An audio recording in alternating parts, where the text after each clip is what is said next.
تمام قبیلے والوں نے اپنی بتوں کو پوجتے ہوئے دیکھا کہ ابو طالب کے گھر سے ایک عزت مآب آئی، دروازے سے نہیں گئی، دربار کو شک ہوئی دیوار، اور وہ اندر داخل ہوئی تو اس قدر معجزہ دیکھ کر 360 خداؤں کو ماننے والوں کو پتہ لگ گیا کہ کوئی آنے والا ہے۔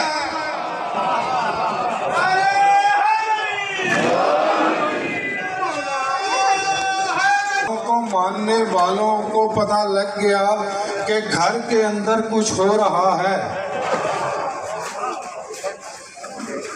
اب عزت ابراہیم علیہ السلام کی دعا مکمل ہو گئی، امامت اتری سلطان النصیرہ کی شکل میں، سلطان انبیاء چل گیا ہے۔ سلطان انبیاء چل گیا ہے، کیوں نہ آتا کہ آج وہ اسے لینے جا رہا تھا کہ جو اس کی بقا کا ضامن تھا۔ اسے پتا تھا کل تک تو یہ مجھے مار رہے تھے، اب نہیں مار سکیں گے۔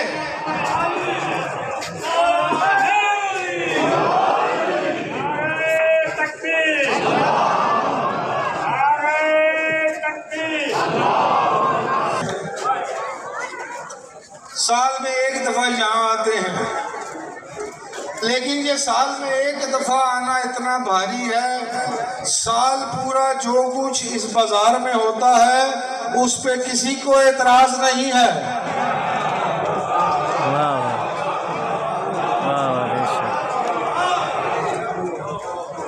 بازار کھلے ہوتے ہیں اور رسول کا حرام حلال ہو رہا ہوتا ہے اور رسول کا حلال حرام ہو رہا ہوتا ہے، کسی کو اعتراض نہیں ہوتا۔ آج جو یہ رسول کا عالم اور گھوڑا آیا ہے اس پہ اعتراض ہے، بات اس لیے لمبی کرنی پڑ رہی ہے، آؤ میں بتاتا ہوں کہ یہ کیا ہے۔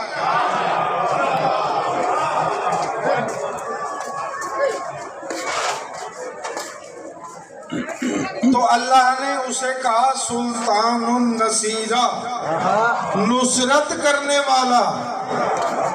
اللہ نے کہا نصرت کرنے والا سلطان، تمہارے مددگار بھی ہیں، چھوٹے ہیں، وہ سلطان ہے اور سلطان انبیاء کا مددگار ہے۔ تو رسول جب گھر سے اسے لینے نکلا تو وہ کیا لینے